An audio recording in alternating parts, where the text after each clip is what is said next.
sudah diajarkan toh? Yang masa-masa usia, pembagian usia, kemudian ya, jadi kalau RDI itu manula, geriatrik itu demikian. Jadi ada dua istilah kan kita di bahasa Inggris itu ada yang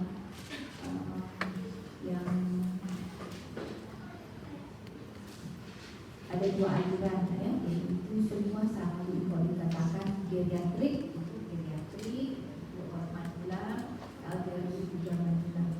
Nah, untuk yang pertama kita belajar basic nutrition nih. Jadi kebutuhan nutrisi pada usia atau pada manula. Semua sudah punya bahannya? Ya, jadi saya mau kita diskusi saja, ya, karena saya sudah punya bahan, harusnya kita diskusi saja. Nah, apa tujuan pembelajarannya? What is the learning objectives? Tujuan pembelajaran bisa saya dapatkan daftar hadirnya?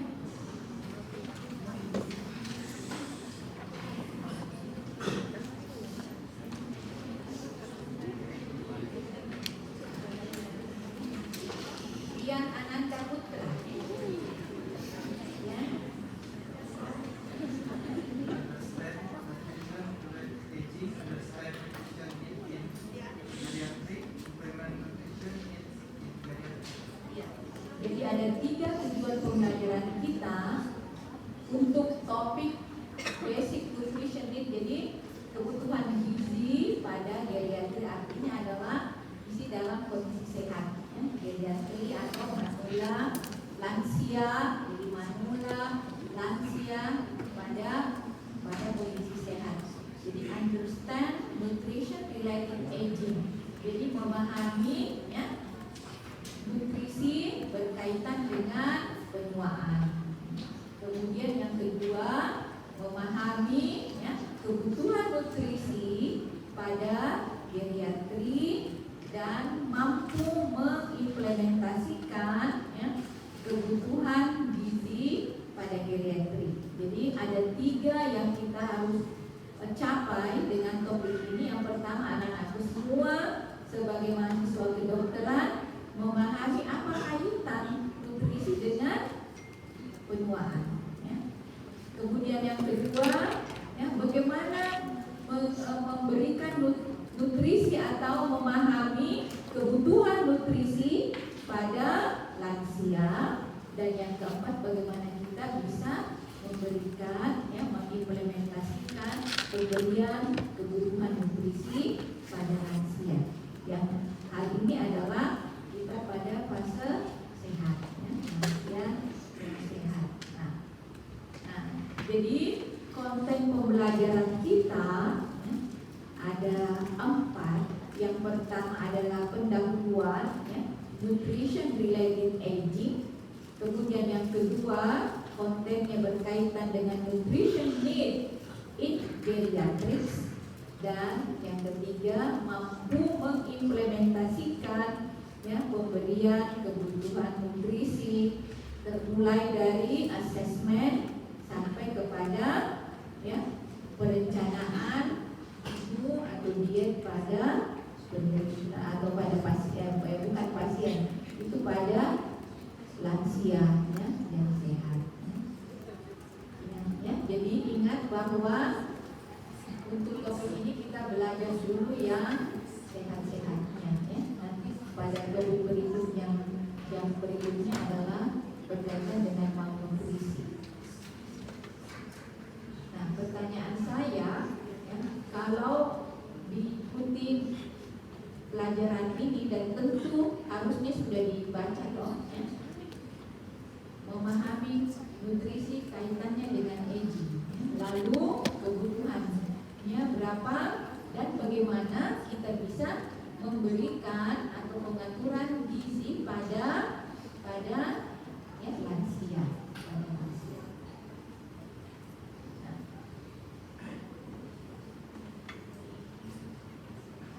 pada lansia itu ada physiological changes, ada perubahan fisiologis pada lansia. Nah, tentu perubahan fisiologis ini yang memberi dampak ya terhadap ya nutrisi kaitan dengan ya, penuaan. Perubahan fisiologis apa yang terjadi pada lansia? Ari Muhammad Fitro ya.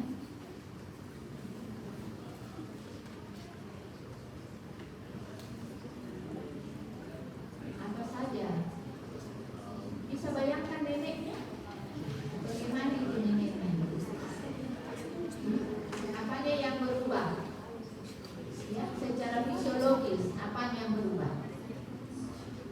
Ya, sistem organ seperti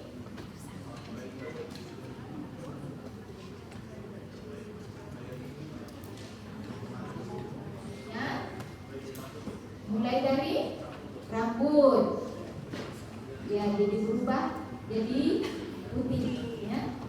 Nah, itu. Lalu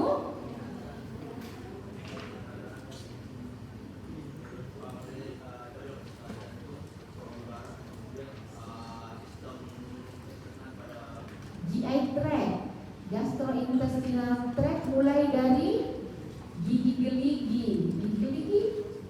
ya, sudah ompong, sudah goyang giginya.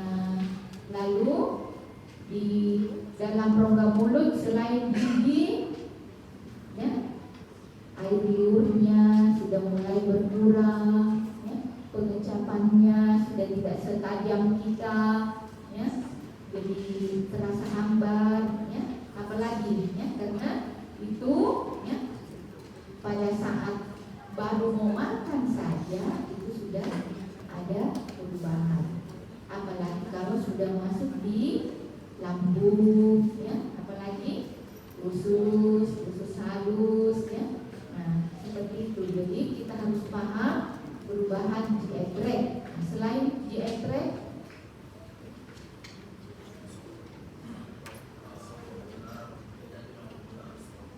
apa?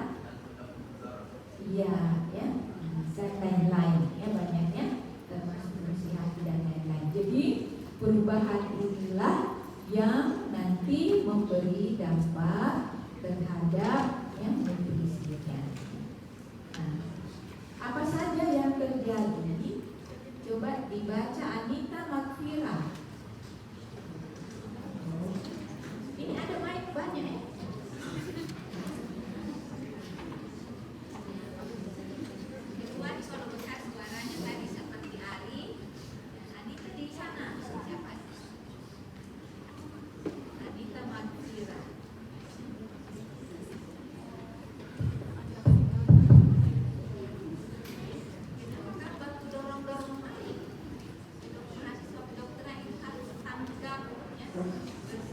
Nutrition, rapid aging, declining, taste and smell perception, neurosense, terus death or dental and gastrointestinal tract, nerve function, muscle and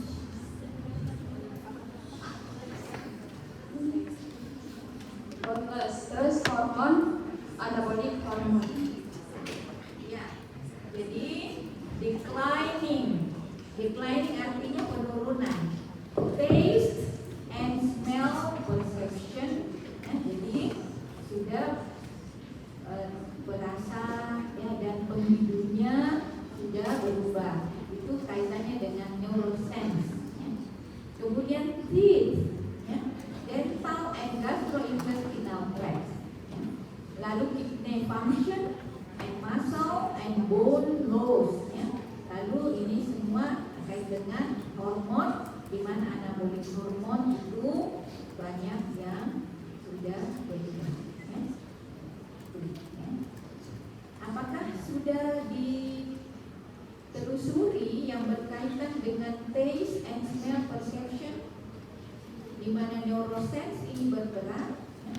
Lalu teeth, dental and gastrointestinal tract tadi sudah kita singgung oleh Ari.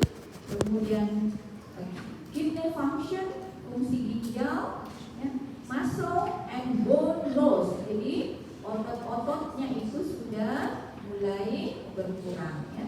Demikian juga ya komposisi ya di tulang ya. Ini semua juga berkaitan dengan hormon ya, terutama berkaitan dengan anabolik hormon. Jadi kalau kita lihat bahwa perubahan pada usia lanjut akan terjadi kehilangan fungsi 1% per tahunnya, dimulai dari usia 30 sampai 40 tahun. Jadi kalau sudah 40 tahun ke atas itu fungsi sudah berkurang 1% setiap tahun, dan ini bukan patologis. Ini tadi dikatakan adalah physiological changes, perubahan fisiologis. Jadi apa saja itu jadi fungsi. Fungsi rasa dan penciuman kenapa bisa terjadi? Ya? Karena sudah terjadi fisikal, ya, secara fisik, ya, secara fisik artinya atrofi taste buds, apa itu? Sudah mengalami atrofi apanya? Ya. Nah, kemudian papi lidah, ya, saraf olfaktorius, ya. Apa itu saraf olfaktorius untuk penghidup itu berubah dan berubah nilai ambangnya. Nilai ambangnya itu ya cut off pointnya. Jadi kalau misalnya kita masih muda ya, ketajaman ya, pengecapan dan penghidup itu masih kuat ya. Tapi dengan menurunnya fungsi ya, sesuai dengan usia karena ada aging proses, maka terjadi penurunan rasa manis, asin, ya, jadi palatability, ya, dan asupan makan.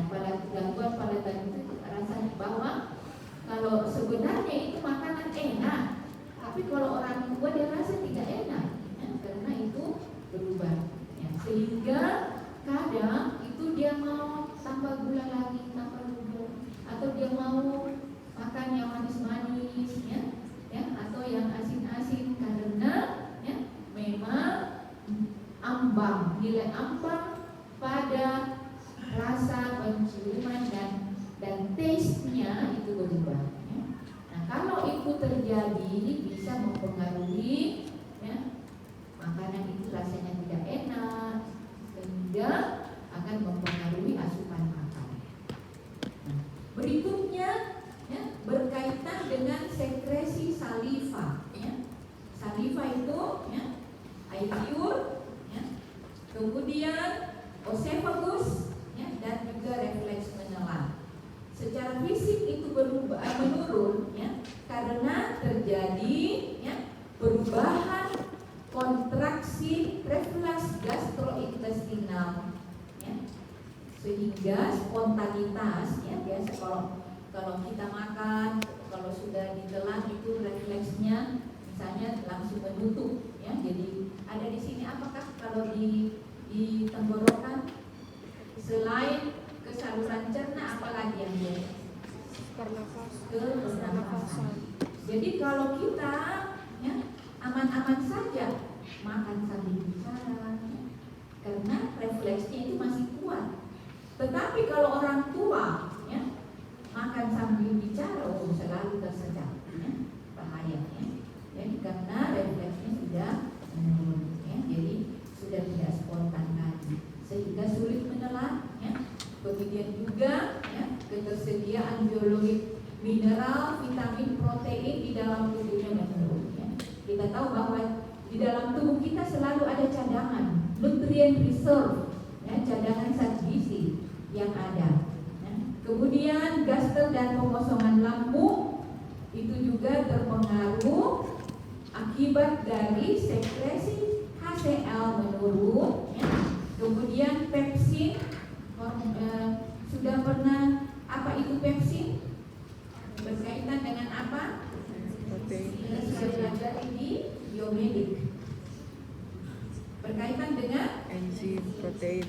Protein. Pepsi. Protein. enzim yang Mengubah protein. apa? Mengubah protein menjadi Ya, ya. Nah, kemudian hanya 20%. Lalu pengosongan cairan yang cepat, pH usus meningkat, ya. Dan juga kemungkinan besarnya adalah bacterial overgrowth, ya. Overgrowth bakteri, ya, sehingga bisa terjadi dampaknya adalah absorpsi protein menurun, absorpsi vitamin B12, B6 menurun, ya. Sintesis folat oleh bakteri meningkat, ya. Nah, kemudian fungsi organ yang lain adalah hati dan empedu. Ini akibat dari perubahan fisik, perubahan struktur biokimia, aktivitas enzim untuk metabolisme obat, ya, menurun. Sehingga itu salah satu alasannya kenapa lansia, kenapa orang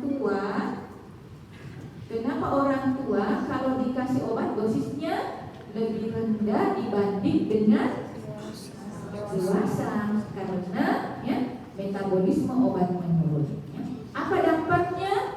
Sintesis albumin turun, dosis obat, ya, mungkin juga harus diturunkan, ya, jadi seperti itu. Nah, kemudian organ yang lain, pankreas, ya. Sekresi pankreas dan morfologinya serta fungsi itu berpengaruh, ya. Dalam hal ini terjadi perubahan, ya, jadi morfologi menurun, perubahan kecil pada morfologi usus halus. Nah, demikian pula mikroflora intestinal, ya. Kita tahu di gastrointestinal mikroflora. Apa itu mikroflora? Kamu? You? Bukan? Ini yang di depan.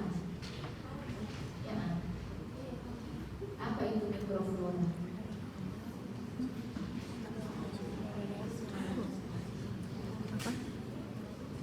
Apa itu mikroflora? Coba baca slide yang kita bahas sekarang.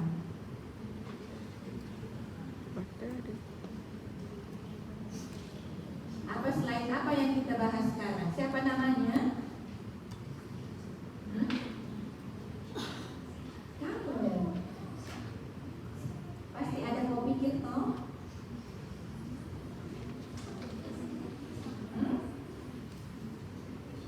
You, kamu.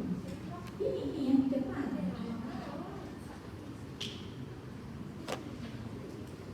Baca slide yang terakhir. Mikroflora itu ada di mikroflora. Masa mikro Mikroflora itu adalah bakteri. Mikroflora di sini itu di bagian intestin minum, yaitu perubahan bakteri naik pada usus halus proximal tendon. Mikroflora itu harus bakteri. Mikroorganisme tadi. Mikroorganisme, ya. Lalu itu ada di intestinal. Jadi ada dua, ya. Ada yang patogen dan ada yang non patogen. Nah, bagaimana itu terjadi? Pertumbuhan bakteri naik pada usus, ya, halus ususnya di bagian proksimal, sehingga vitamin yang larut dalam air itu akan berpengaruh. Banyak yang tidak fokus, ya. Nah, kemudian perubahan komposisi tubuh, ya, body composition changes. Jadi terjadi perubahan komposisi tubuh. Winnie Lufiana.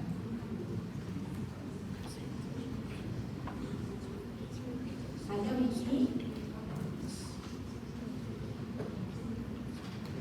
Zalika Cinta Maharani.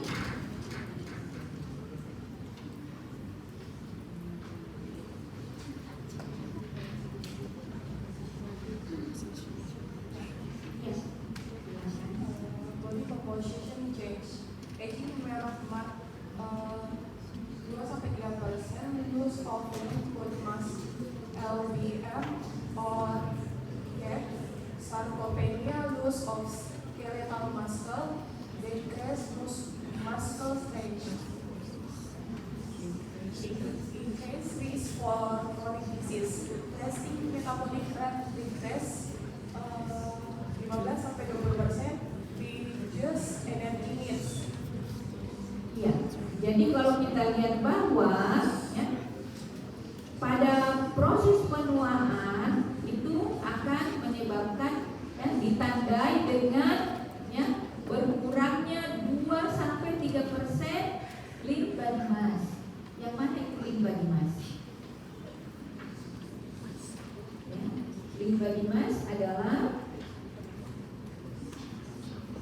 coba kalau kita lihat komposisi tubuh, ada fatnya, ya, fatnya itu ada di bawah kulit, terutama di perut, di pinggang, ya, dan lain-lain. Kemudian yang lean body mass-nya itu adalah otot, ya, ototnya, ya, itu akan berkurang 2-3% per decade. Decade itu berapa?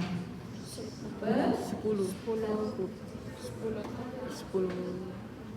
Ya, sehingga terjadi sarkopenia. Nah, apa itu sarkopenia?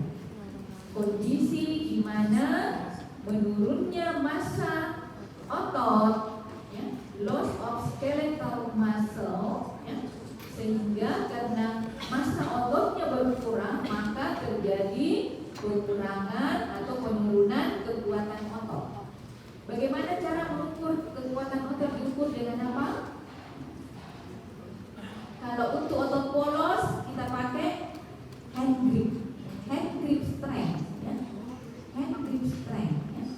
Lalu bukan hanya di mana otot polos, semua otot di dalam tubuh kita ada yang ada lagi, bukan hanya otot skeletal tapi otot polos. Di mana saja itu terjadi otot polos? Ada di pembuluh darah, ada di jantung, ada macam-macam, ya, sehingga meningkatkan risiko penyakit kronik.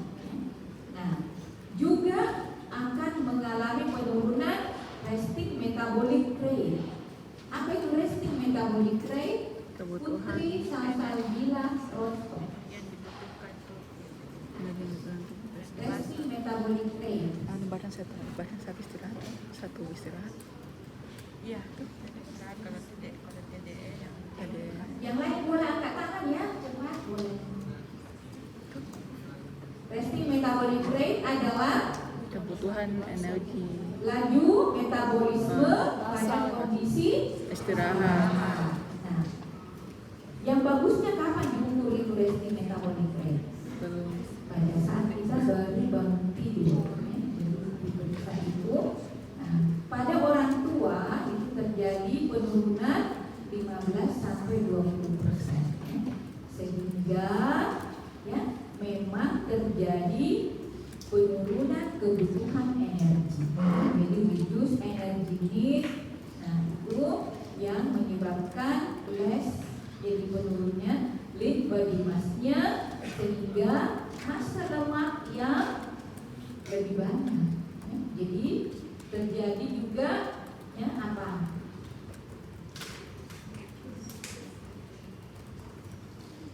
Apa yang terjadi? cepat lelah. Massa lemak yang tinggi karena lipogenesis kita pada orang tua, ya. Lipogenesis, ya, pembentukan lemak itu meningkat. Kenapa? Karena ya, karena lean body mass kita menurun, ya, sehingga fat itu akan diisi oleh lemak, ya, diisi oleh lemak yang banyak. Nah, kemudian bisa terjadi apa lagi? Konstipasi, ya. Jadi ini adalah ya, perubahan gastrointestinal, ya. Keluhan-keluhan yang banyak itu karena terjadi konstipasi yang disebabkan karena prolonged rectosigmoid transit time, ya. Jadi kalau orang tua ya kalau mengeluhkan susah buang air besar, apa yang kita kasih tahu kepada neneknya, kakeknya, bahwa memang itu terjadi pemanjangan transit time dari rectosigmoid di dalam ususnya, ya. Nah, juga karena juga sudah terbatas aktivitasnya, jadi limitation juga termasuk psychological factor dan obat-obatan. Yang kita tahu bahwa pada orang tua sudah biasanya mengkonsumsi obat-obat. Salah satu faktor yang menyebabkan itu adalah obat-obatan.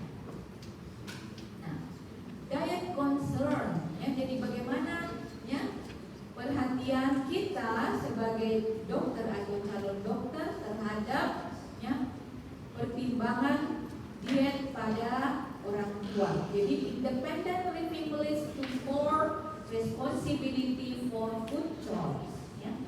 Jadi pada orang tua, apalagi kalau dia ya berhidup atau tinggal anak-anaknya sudah besar semua, yang sudah pergi ke atau sudah dewasa, sudah nikah, ya, maka bisa terjadi ya gangguan ya malnutrisi karena selain kebutuhannya tidak terpenuhi juga karena pemahaman tentang nutrisinya rendah, food preparation skillnya terbatas, dan diet high fat and calorie ya, biasanya konsumsi yang tinggi lemak dan tinggi kalori itu yang menyebabkan terjadinya ya masalah pada akibat dari perubahan fisiologis ya. Dan juga penggunaan buah dan sayur itu rendah ya. Penggunaan buah dan sayur itu rendah. Nah, kebutuhan nutrisi pada geriatrik apa saja ya. Jadi energi ya, kebutuhan energinya walaupun diketahui bahwa kebutuhan energinya berkurang ya, maka kita harus tahu berapa kebutuhannya. Jadi rata-rata itu pada laki-laki sekitar 1.900, kebutuhannya 1.900 per hari, dan perempuan 1.600. Jadi pada orang dewasa lebih tinggi, tapi pada manula itu sudah berkurang. Nah, untuk kebutuhan protein ya, idealnya 1 gram per kilogram berat badan per hari ya. Namun kita juga bisa adaptasikan paling tidak itu 0,8 gram ya per kilogram berat badan ya. Lalu ya stressful physical, psychological stimuli itu akan menyebabkan terjadinya balance nitrogen yang negatif. Apa arti kalau terjadi balance nitrogen yang negatif?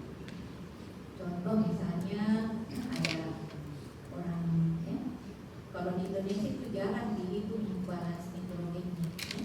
Tapi di luar itu indikator bahwa kebutuhan proteinnya itu apa tidak ya. Nah, bagaimana caranya? Kita tampung urinanya ya. Kalau di rumah sakit itu sering sekali itu sudah merupakan kegiatan rutin untuk melihat balance nitrogennya. Kalau dia negatif artinya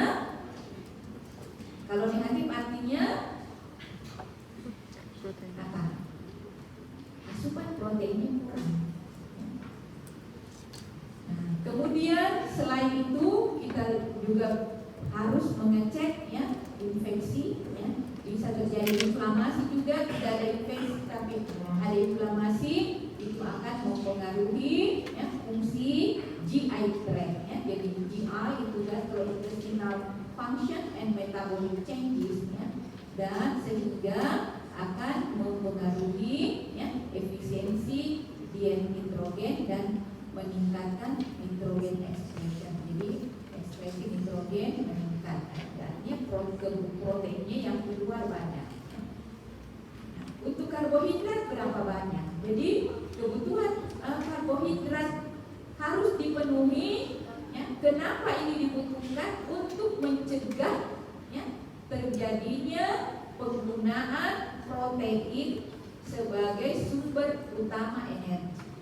Kita tahu bahwa protein sebenarnya juga bisa jadi sebagai penghasil energi, tetapi jangan sampai ya, karena tidak dikasih sama sekali karbohidrat atau karbohidratnya tidak terpenuhi, maka protein yang digunakan sebagai sumber energi utama ya, tidak ya. Masih ingat 1 gram protein menghasilkan berapa kalori? 4 kalori. Karbohidrat 4. sama.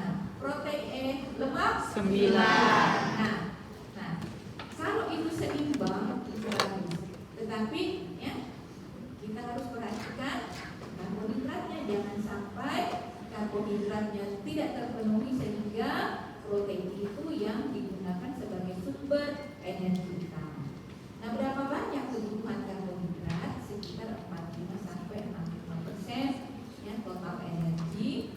Nah, terutama yang kompleks karbohidrat. Ya, kompleks karbohidrat diharapkan bisa memenuhi kebutuhan karbohidratnya dan juga memberi seratnya. Jadi vegetable, whole grain, fruit, ya, to provide phytochemical and essential vitamin and mineral. Jadi dibutuhkan untuk ya fitokimia dan vitamin esensial dan mineral esensial.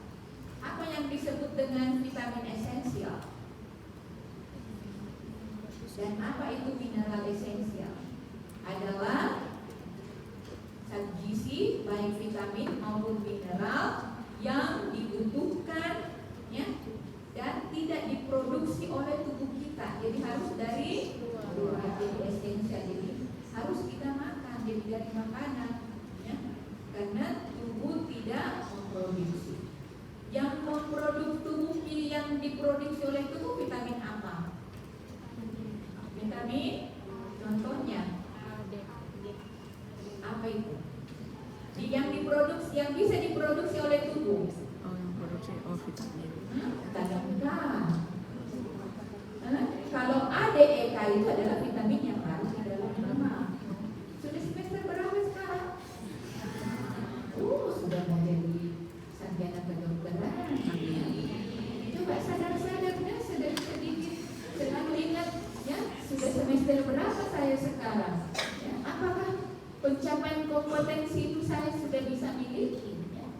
Jangan sampai tidak sudah selesai motivasi internalnya untuk belajar belum aja. Ya. Ingat bahwa ada satu masa kalian harus kompeten ya untuk bisa menjalankan tugas profesi dokternya. Lemak lipidnya itu 25 sampai 30% of the total energy ya. Kemudian diharapkan atau dikurangi saturated fatty acid ya, SPAS itu singkatan dari saturated fatty acid. Yang mana saja itu saturated fatty acid? Tidak. Kenapa dia tidak muncul di laptop? Saja di laptop tidak muncul. Pada orang manula, kenapa kita minta kurangi saturated fatty acid? Untuk mengontrol berat badan. Karena saturated fat itu kan enak, selalu enak dirasa. Ingat kalau bilang makanannya enak, sebelum makan lagi dia ingat itu kemungkinan ya lemaknya adalah saturated. Ya, itu akan mempercepat untuk tertimbunnya lemak. Ya. Dan juga kalau kelebihan saturated fat itu bisa terjadi memicu terjadinya kanker. Jadi saturated fat itu dibatasi ya, karena pada orang tua tadi katakan bahwa lean body mass-nya sudah berkurang ya, itu biasa digantikan oleh lemak ya, maka kita kontrol atau kita kurangi ya, sekalian juga untuk cancer prevention ya, pencegahan cancer. Nah kemudian 10% dari lemak ya, jadi diusahakan bahwa ya, jangan terlalu banyak saturated fat-nya. Ya. Namun, ya, kalau saturated fat-nya rendah sekali itu biasa berdampak rasanya kualitas diet dan negatively affect taste ya. Jadi rasanya tidak enak ya, dan mempengaruhi ya, asupan. Jadi situlah kita sebagai dokter harus pandai-pandai mengatur ya, dietnya orang tua atau manula yang di satu sisi terpenuhi zat gizinya dan tidak berlebihan untuk mencegah ya, kelebihan berat badan dan untuk mencegah terjadinya penyakit-penyakit metabolik ya, dan penyakit-penyakit kronik. Nah, untuk vitamin A, jadi high dose of vitamin A. Jadi kalau misalnya orang tua itu biasanya kekurangan vitamin A, ya, high dose. Jadi kekurangan vitamin A bisa juga terjadi untuk frakturnya. Sumber vitamin A apa saja? Dark green, ya, jadi ya, yang hijau, ya, hijau, kemudian leafy and yellow orange fruit, ya, and vegetable, ya, sayur dan buah itu provide adequate food, ya, ya, jadi untuk mendapatkan vitamin dalam hal ini adalah beta karotin, ya. Beta karotin adalah prekursor vitamin A atau provitamin A. Ya, jadi beta karotin itu adalah prekursor vitamin A. Nah, demikian juga vitamin C, ya. Older adult have lower serum level. Jadi orang tua itu sering terjadi ya penurunan kadar vitamin C-nya. Nah, sehingga kita perlu perhatikan. Demikian juga kebutuhan vitamin C itu biasa meningkat karena ada faktor stres. Lihat bahwa kalau orang sudah manula, apalagi pensiun, ya, yang tadinya aktif bisa terjadi stres. Apalagi kalau dia merokok maupun kalau sudah mengkonsumsi obat-obatan. Nah, kemudian encouraging the consumption of vitamin C rich food. Jadi diusahakan bahwa dipilihkan makanan-makanan yang mengandung vitamin C yang tinggi. Nah, itu most efektif dibanding dengan memberikan suplemen. Ya. Ingat bahwa dengan memberikan suplemen, apalagi sudah dari bahan kimia, ya, maka jauh lebih efektif kalau kita memilihkan makanan-makanan yang kaya akan vitamin C. Ya. Apa saja yang makanan mengandung vitamin C? Apa lagi?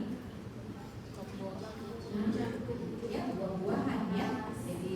Jadi banyak ya yang mengandung vitamin C. Buah-buahan yang mengandung vitamin C. Pisang, ya, mengandung vitamin C, mengandung kalium, ya, mengandung apa dan lain-lain. Jadi pilihlah bahan makanan lokal yang bisa, yang affordable, yang mampu didapatkan dan bisa dijangkau, ya, dengan harga sesuai dengan kemampuan, ya. Kemudian vitamin D depend on concentration of calcium and phosphorus in the diet. Jadi konsentrasi kalsium dan fosfor di dalam makanan itu, ya, akan mempengaruhi, ya, kondisi atau level vitamin D di dalam tubuh, ya. Jadi ingat bahwa usia, ya, jenis kelamin dan, ya, exposure dari sinar matahari, ya, kalau itu tidak dilakukan itu bisa menurunkan, ya, kadar vitamin D, ya. Kemudian untuk apa? Jadi untuk health stimulation. Ingat kalau orang sudah tua berkerut-kerut di tangannya, toh, ya. Kemudian sangat rentan, ya, sangat rentan terjadi hiperproliferasi, ya, yang bisa mempengaruhi, ya, yang lain, ya. Nah, kemudian vitamin E ini juga penting, ya. Vitamin E diberikan untuk mengurangi resiko terjadinya, ya, apa itu cardiovascular disease, ya, dengan menurunkan atau mengurangi kadar LDL, ya, akibat dari oksidasi, ya. Kalau itu terjadi akan mempengaruhi endotel, ya, ekspresi endotel sel yang bisa terjadi proinflamasi sederhana. Nah, dengan pemberian vitamin E, ya, diharapkan bisa mencegah, ya, faktor-faktor termasuk, ya,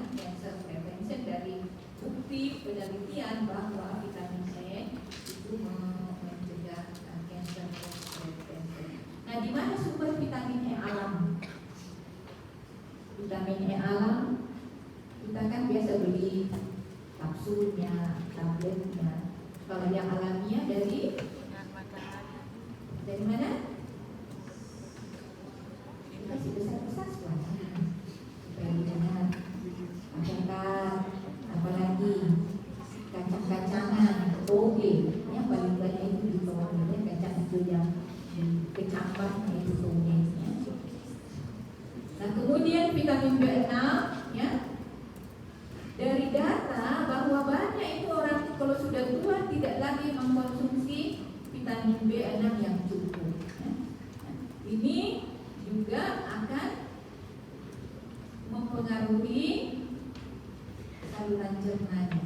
Ya, ingat bahwa pada orang manula itu bisa terjadi atrofi gaster. Nah itu yang mengalami peradangan, apalagi kalau dia alkoholisme, ya, dan peningkatan fungsi liver. Ingat bahwa pada orang tua, ya, karena misalnya pada saat yang muda atau pada saat dewasa, ya, kelebihan berat badan dan juga terjadi dislipidemia, itu akan menyebabkan, ya, fungsi livernya terganggu sehingga dibutuhkan kebutuhan vitamin B6 yang tinggi. Ya. Kemudian pernah dengar homocysteine? Homocysteine adalah kondisi di mana, ya, vitamin B6 yang kurang, yang dengan berat, ya, meningkatkan homocysteine level dan merupakan faktor risiko anemia, ya, dan bisa menyebabkan gangguan pada penyakit jantung. Ya. Sehingga kita upayakan makanan pada manula itu jadi folate rich food, ya. Folate rich food, ya. Contohnya apa saja? Ya, kacang-kacangan, ya, brokoli, avokat, ya, ya, dan asparagus, ya, dan bayam. Ya. Avokat, ya, sama makan avokat pun hampir tiap hari.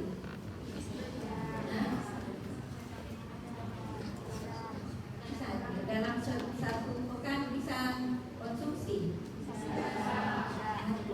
satu kali apa?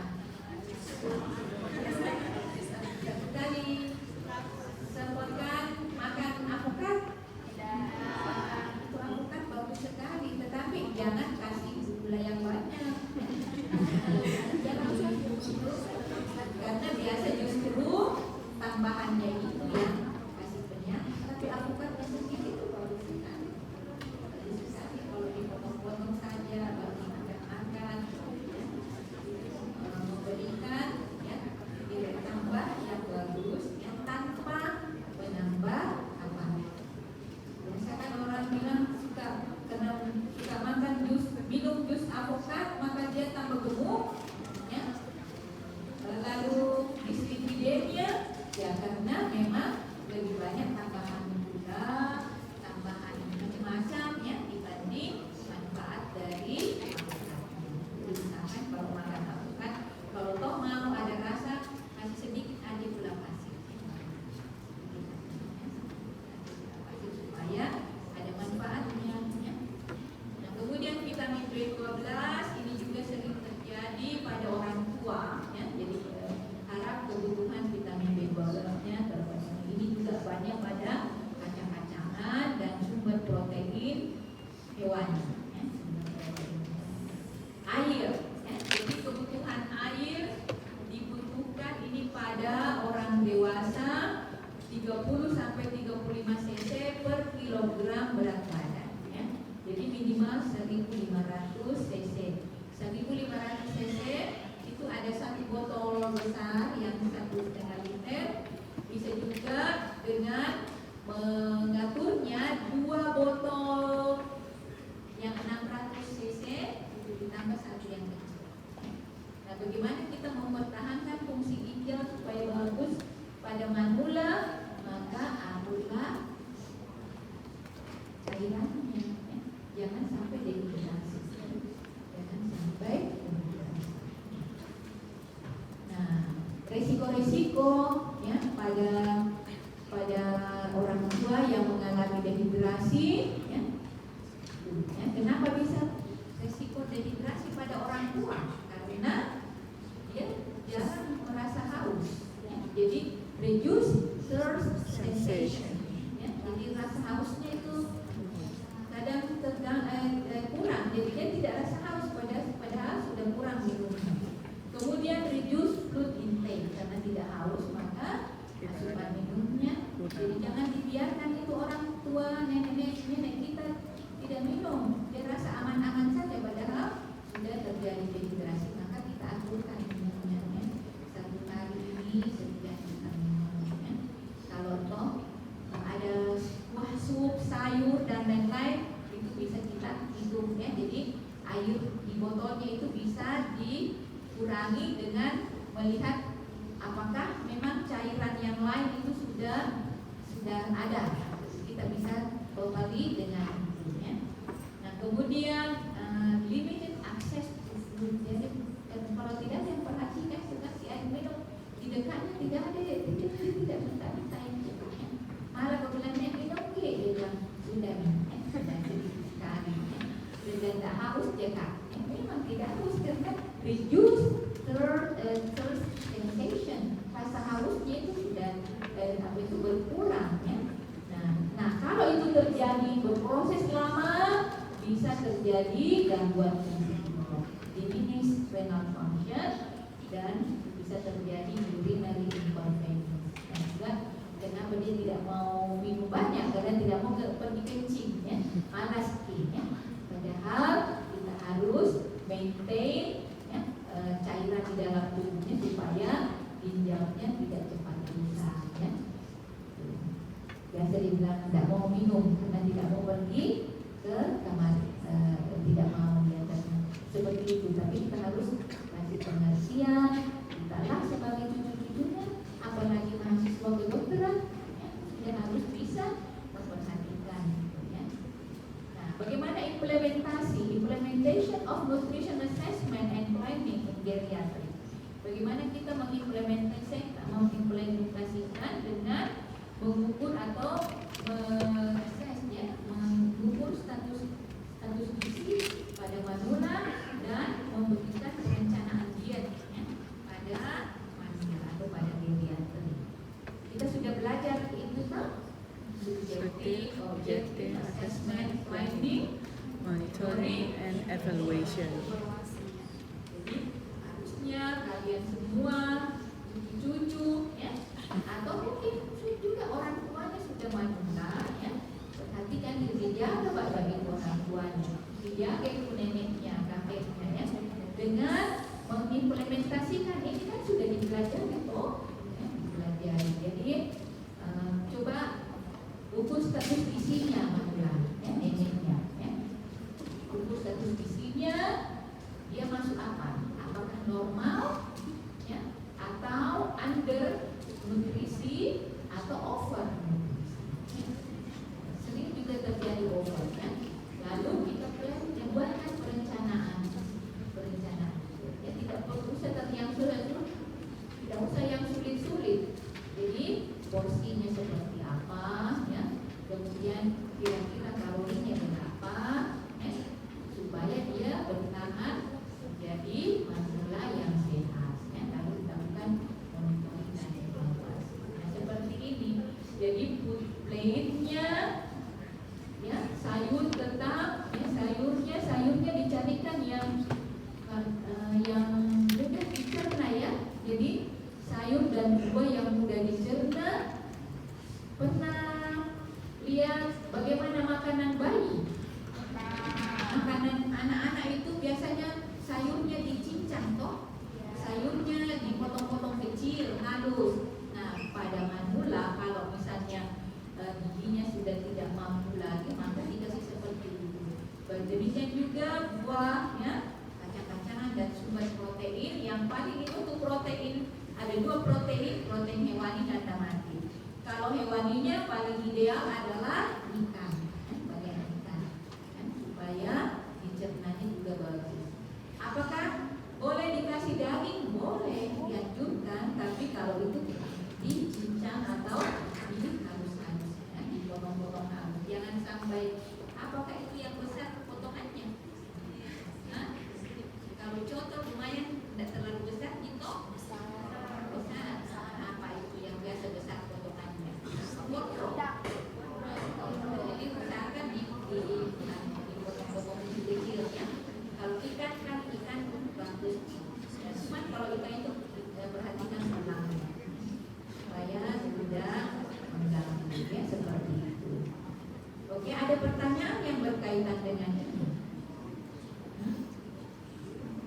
kalau ditanya berapa banyak buah yang dikasih,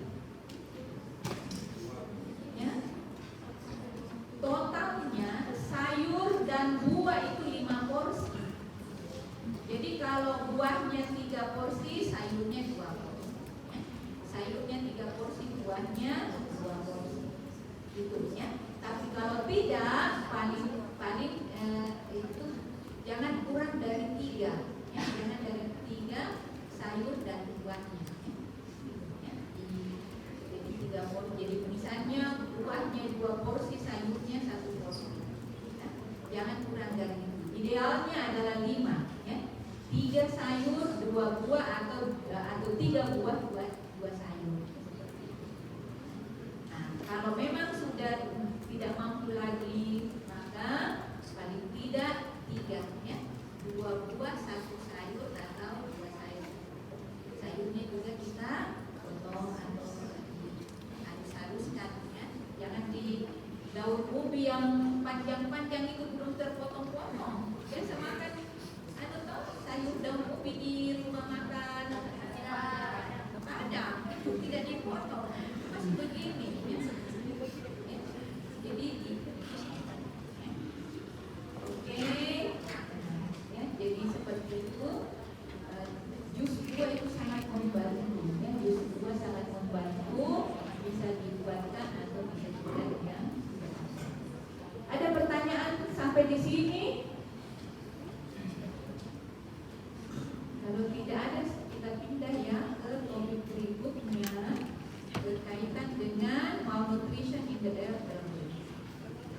Jadi bagaimana malnutrisi pada orang tua, ya, atau pada manula. Malnutrisi pada manula itu, ya, banyak faktornya. Ya. Jadi kita belajar topik ini untuk memahami physiological changes that contribute to the nutrition problem in the elderly. Kemudian yang kedua, identify the risk of malnutrition in the elderly patient and discuss nutritional screening and assessment tools, dan juga nutrition intervention pada manula yang malnutrisi. Nah, definisinya apa itu malnutrisi? Malnutrition. Ada Anita tanya saya. Ya, Putri. Ada Alivia. Nugraheni. Nah, mana? Ya.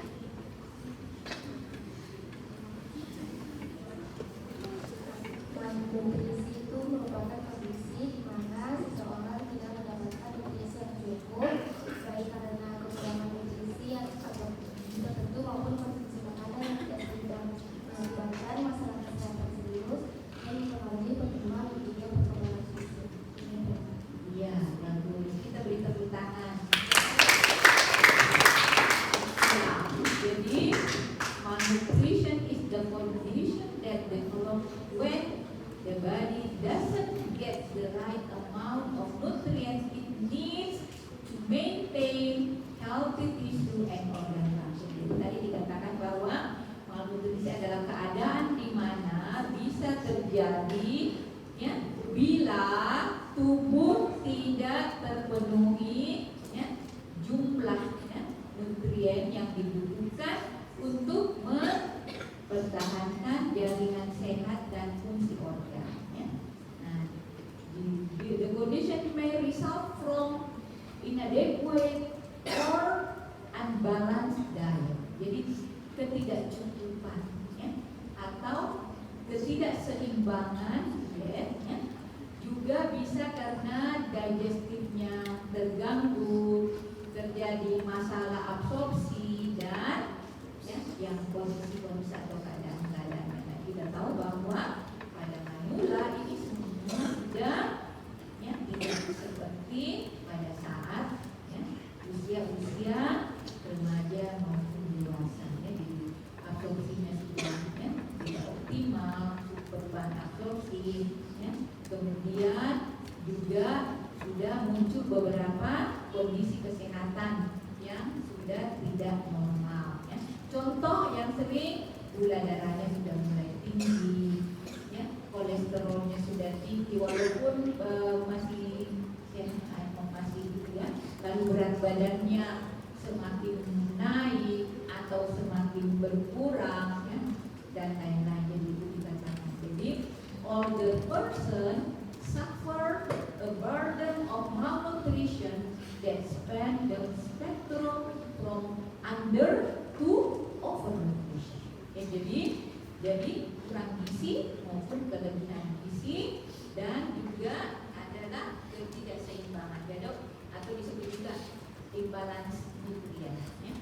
Nah, malnutrition in the elderly is one of the greatest threat into health, ya, well-being and autonomy. Jadi malnutrisi pada manula, pada orang tua atau pada lansia ini memberikan mempengaruhi, ya, secara bermakna terhadap kesehatan dan well-being, ya. Nah ini, jadi malnutrition in the elderly umumnya karena inadequate nutrient intake. Tetapi kalau dia overnutrition itu bisa karena cukup tetapi geraknya yang kurang, ya, makannya banyak dan lain-lain. Jadi yang umum kita di negara kita masih lebih banyak inadequate nutrient intake pada seseorang yang usia lanjut, ya, ditambah dengan perubahan metabolisme, ya, sehingga terjadi malnutrisi. Malnutrisi itu bisa dalam bentuk overnutrition, jadi overweight atau obese, ya, bisa undernutrition, ya, kurang gizi, ya, dan bisa juga imbalance. Ya, imbalance itu bisa yang umum adalah imbalance elektrolit atau dyslipidemia. Dyslipidemia itu keadaan di mana, ya, profil lemak yang harusnya tinggi jadi rendah atau sebaliknya, ya, itu namanya dyslipidemia. Nah, kontribusi apa yang bisa, ya, jadi non-perishable food. Apa itu non-perishable? Dengan azan yang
kontributor. Jadi faktor-faktor apa yang bisa memberi kontribusi pada malnutrisi pada lansia. Jadi ya,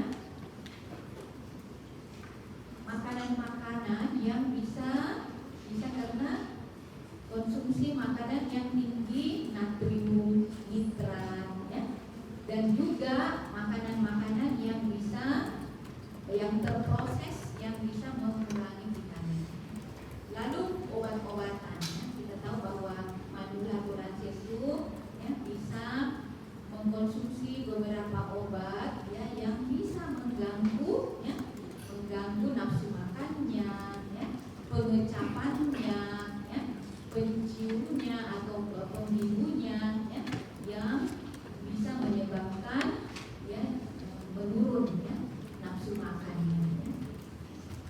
Jadi perubahan fisiologis itu baik metabolisme yang kita sudah sebutkan tadi, komposisi tubuhnya juga berubah karena ya, lean body mass-nya juga menurun, fungsi tubuhnya terutama gerakan-gerakannya juga terganggu, ya, sudah berkurang, ya, maka ya, manusia itu akan mengalami ya, defisiensi nutrisi. Ya. Jadi ada hal-hal yang kita perlu perhatikan. Nah ini kalau kita lihat ya, molecular changes ya pada patomekanisme pada proses aging yang menyebabkan anoreksia. Ya. Jadi ada beberapa jadi satiety, hunger, ya, jadi dia tidak merasa lapar. Ya. Lalu nafsu makannya juga berkurang. Ya. Ini karena akan dipengaruhi oleh faktor-faktor biologis dan juga akan mempengaruhi hormon yang lain, bisa insulin, leptin, dan tiroid. Nah, kalau kita lihat lagi, ya, secara fisiologis, ya, physiological changes pada anoreksia pada orang tua, ya, kenapa bisa terjadi malnutrisi? Ya, karena ya, taste-nya, ya, pengecapannya terganggu, ya, energi expenditure-nya juga berubah, exercise-nya berkurang, ya, gerakannya juga berkurang, ya. Lalu faktor-faktor sosial, ya, itu juga akan mempengaruhi. Lalu penyakit-penyakit, ya, yang kalau toh dia tidak sakit, ya, bisa juga karena adanya beberapa drug interaction, jadi interaksi beberapa zat gizi dengan hal-hal obat-obatan yang dikonsumsinya. Jadi perubahan komposisi tubuh itu karena menurunnya bone mass-nya, ya, lean body mass-nya juga menurun, water content-nya, jadi di dalam tubuh itu turgornya menurun karena water content-nya menurun, ya. Dan kemudian total body fat meningkat, ya. Jadi total body fat-nya meningkat dan umumnya itu pada intraabdominal, ya. Jadi intraabdominal. Lalu fungsi-fungsi organnya juga berubah. Nah, ini ada beberapa obat yang kita bisa prediksi, ya. Obat yang bisa mempengaruhi nafsu makan, terjadi anoreksia, ya.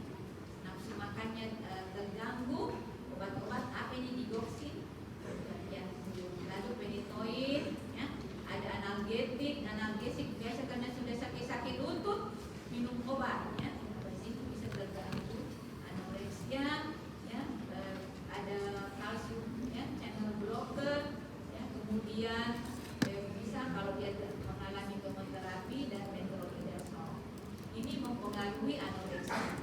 Kemudian yang mempengaruhi pengecapan, taste, ini obat-obat yang bisa mempengaruhi pengecapannya. Biasa kenapa ya, yang tidak rasa, tidak enak tuh rasa itu makanan, ya. Berarti, ya, taste-nya terganggu.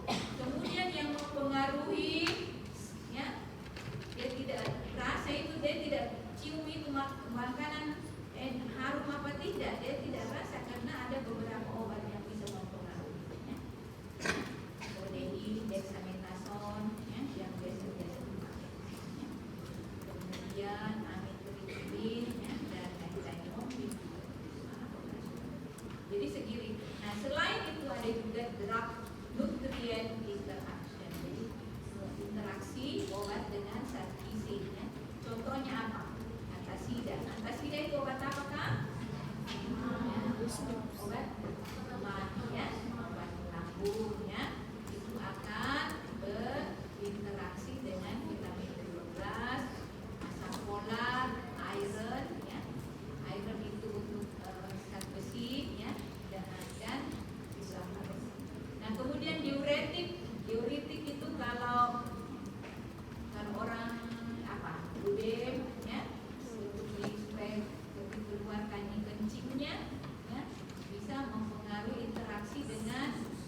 laksatif. Apa itu laksatif? Supaya bisa buang air besar, pencahat, akan berinteraksi dengan kalsium, vitamin A, B2, B12, D. Jadi anak-anakku semua nanti pada saat poskap misalnya sudah jadi dokter muda, tidak lama lagi toh, berapa lagi? 1 semester lagi lebih ya, karena selesai kalau on time 7 semester bisa escape. Semester 7, selesai semester 7 escape ya.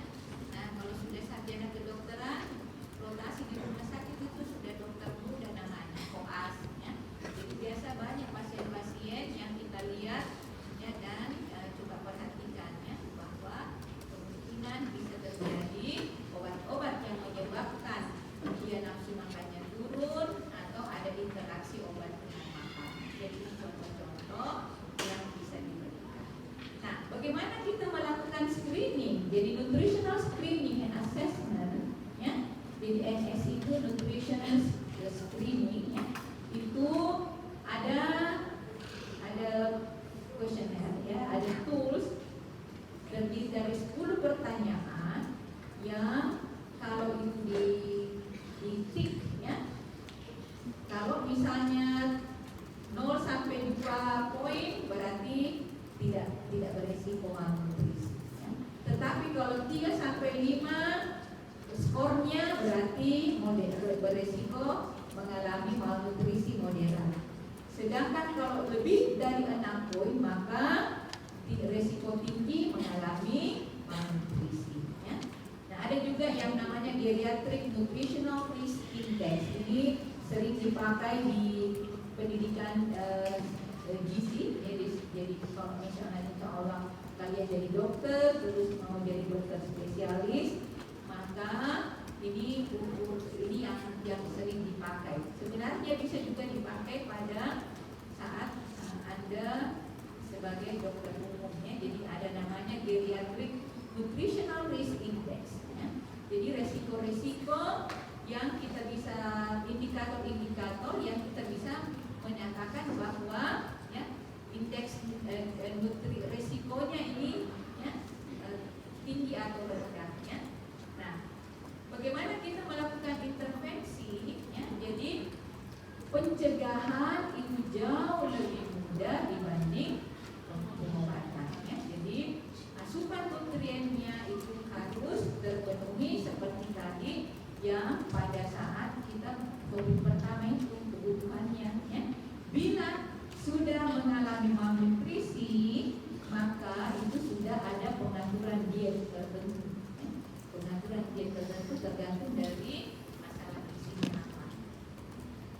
Nah, ada prinsip-prinsip umum yang sangat bermanfaat dan sangat membantu ya. Yang pertama adalah avoid rushing through a meal. Jangan kasih buru-buru itu ya. Yang tergopoh-gopoh apalagi memaksa dia makan ya. Tentu ya, jadi usahakan dia dalam kondisi nyaman ya. Jadi kita jangan memaksa orang tua manula itu untuk makan, apalagi kalau dia dalam kondisi rush, terburu-buru ya. Terburu-buru itu bahaya. Selain dia tidak nyaman, juga bisa terjadi kesedak dan lain-lain ya. Kemudian meals on wheel ya, wherever possible. Jadi kalau memang dia sambil jalan-jalan ya, itu apalagi kalau sudah naik kursi roda sambil jalan-jalan dan jalan itu biasanya sangat membantu ya. Nah, kemudian dietary suplemen apa saja ini kalau dibutuhkan ya. Nah, terutama mikronutrien. Mikronutrien itu sering tidak terpenuhi ya. Dan juga kalsium dan vitamin D yang kita harus sampaikan ya.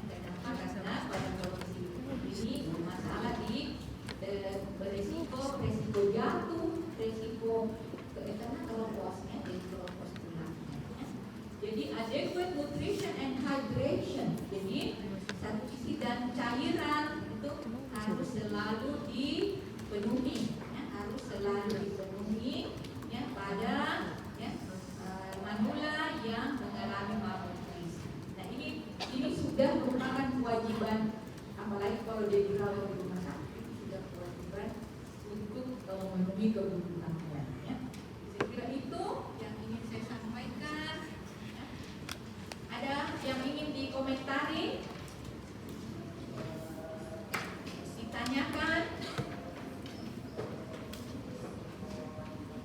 Biasanya kalau begini sudah ada memang itu pertanyaan yang ada di masing-masing benak, karena sudah dibaca memang tadi.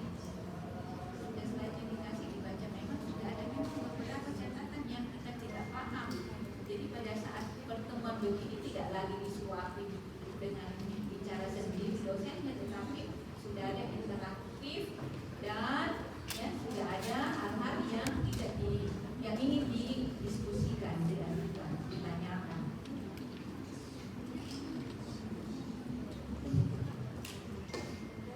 Oke, tidak ada yang bertanya, sudah bisa semua ya. Sudah bisa semua.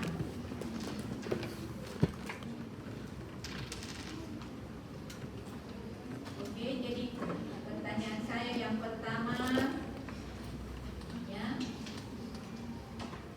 perubahan fisiologis apa yang terjadi pada dan kalau itu tidak ditangani apa yang resiko apa yang bisa terjadi.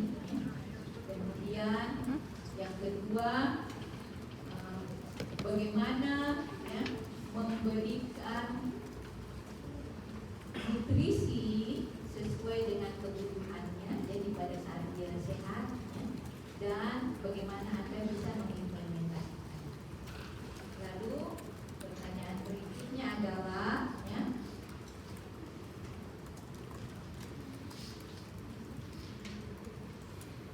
faktor risiko apa